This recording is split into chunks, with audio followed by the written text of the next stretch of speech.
we spoke about planning finances in an austere environment on a broad level, including recommendations for individuals. Well, today, coming to your area of expertise, we will look at how businesses should approach planning finances in an austere macro environment.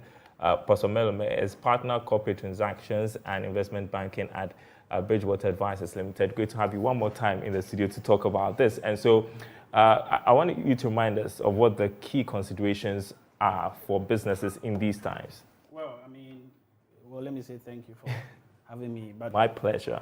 Looking at the times we are in currently, we all know the issue of inflation and its effect on cost being the core consideration currently. But then we also look at businesses trying to mobilize resources for operation, which brings in the issue of capital raising as compared to the deployment of capital to make necessary returns. And this is really the headache of the day. For businesses also, exposed to foreign currency. We also know the CD dollar situation currently, and these are the core issues that businesses will have to deal with within the times that we are in. Okay, I want to make reference to the debt exchange program. It was our top story this afternoon. What approach should businesses be adopting in designing the financial strategy in the midst of all the talk about debt exchange program? Yeah, first and foremost, if you're a business exposed to this, definitely this will have some form of impact on your numbers here and there, your cash flows. You have to find a way to manage that. But that aside, you cannot ignore the macro environment. For every business currently, in terms of approach to financial planning or financial strategy, you have to look at the macro picture like a funnel, and then look at that relationship within the micro context of your business, and then factor that into your budgeting cycle. That is the first thing. The second part of it is to work within a more shorter planning time frame. Out of your main strategy, you have to factor in shorter time frames in order to consider changes in the environment. You can't just take the normal approach of being laid back, have an annual budget, run within that context. Now you have to be looking at the current movements on the market, particularly as it pertains to your business, to know how to respond. So you've got to pay attention. Well, so what are the biggest threats to finances with the current business scenario that we find ourselves in? The cost lines, generally, because of inflation. So you have escalating costs. It's difficult to plan within this type of environment. And then you also have the issue of the exchange situation.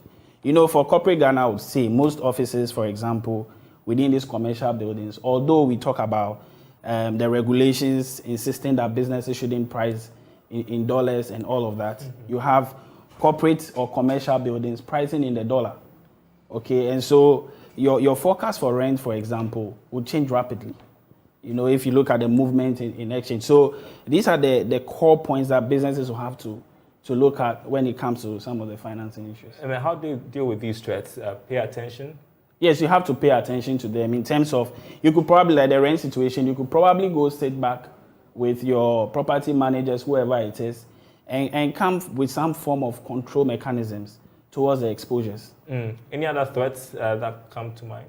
Oh, well, these are the core, they have a ripple effect on many things. Obviously, when it comes to, let's say, mobilization of resources for operation, I spoke about capital raising.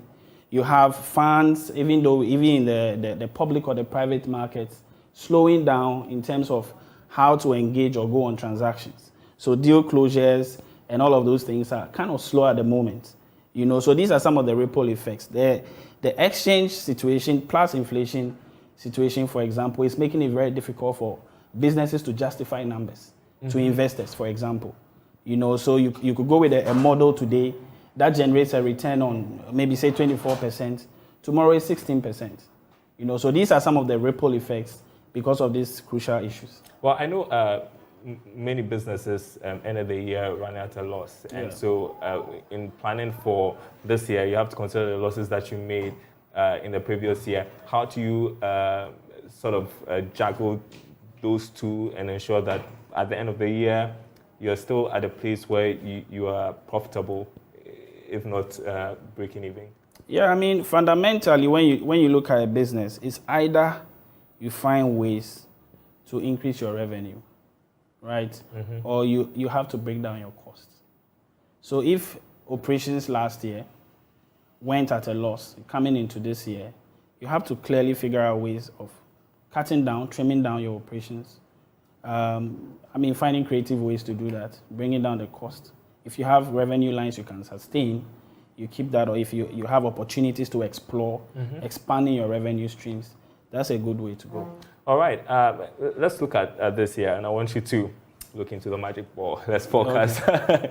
What your expectations are of the corporate finance landscape this year? Yeah, the corporate finance landscape is going to be a tough one for most of the year. I'll start off by looking at the mergers and acquisitions space, which is a primary mechanism by which businesses explore expansion. There are a number of external players or cross-border M&A transactions happening across the continent. Coming into Ghana, I think players would be a bit slow in doing transactions within our space. And then when it comes to raising capital, I also see a slowdown, at least for, let's say, half the year until we have finality to the IMF situation, which I believe will change market sentiment. Until then, there's going to be some form of a slowdown in terms of deal making. Okay. I know some of the concerns, especially when it comes to the state of our economy and the policy rate hikes and all of that, is access and credit. And so for businesses that are seeking to access credit, it's going to be pretty hard. So how do you deal with that challenge if you're looking to access some credits from the banks and you are facing challenges? You need to raise money to manage your business. Yes.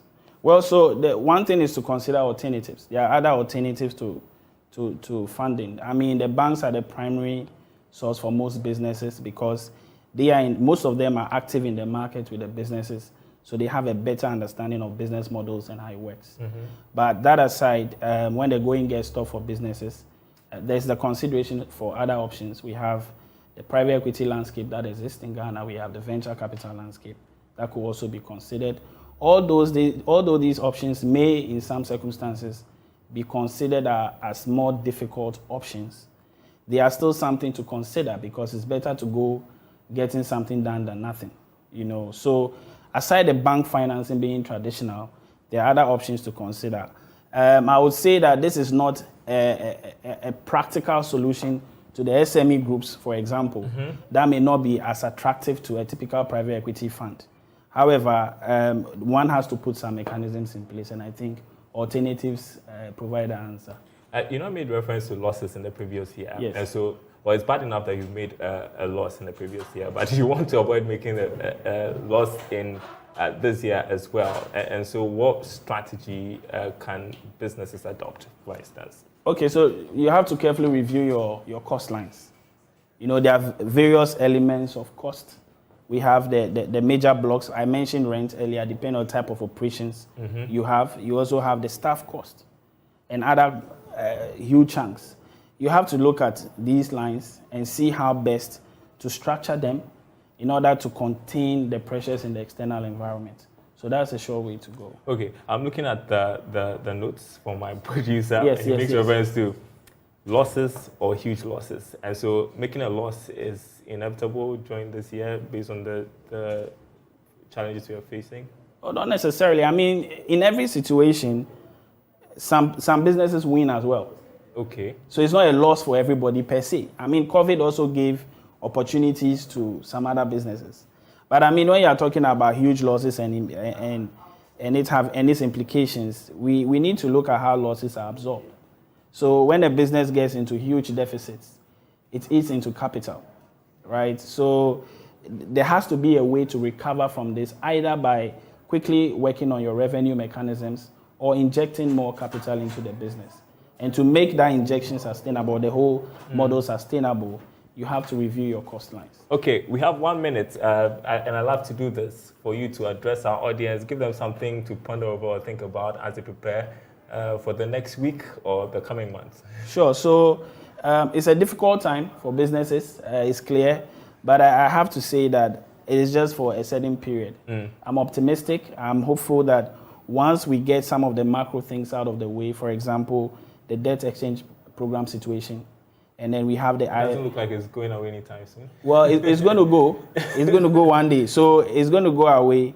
And then we can look at the approvals from IMF to conclude that whole process. Once that is done, I think the sentiments on the market are going to change. There's going to be confidence. And then business will gradually begin to get back to normal. So it's not all doom, but in the interim, it's scary. That's what I would say. All right. On that optimistic note, I want to thank you once again, Mr. Melome, Prosper Melome, for gracing our studios and bringing us those tips. Hopefully, we'll see you some days to come. I'm sure, probably. Yeah. Thank you.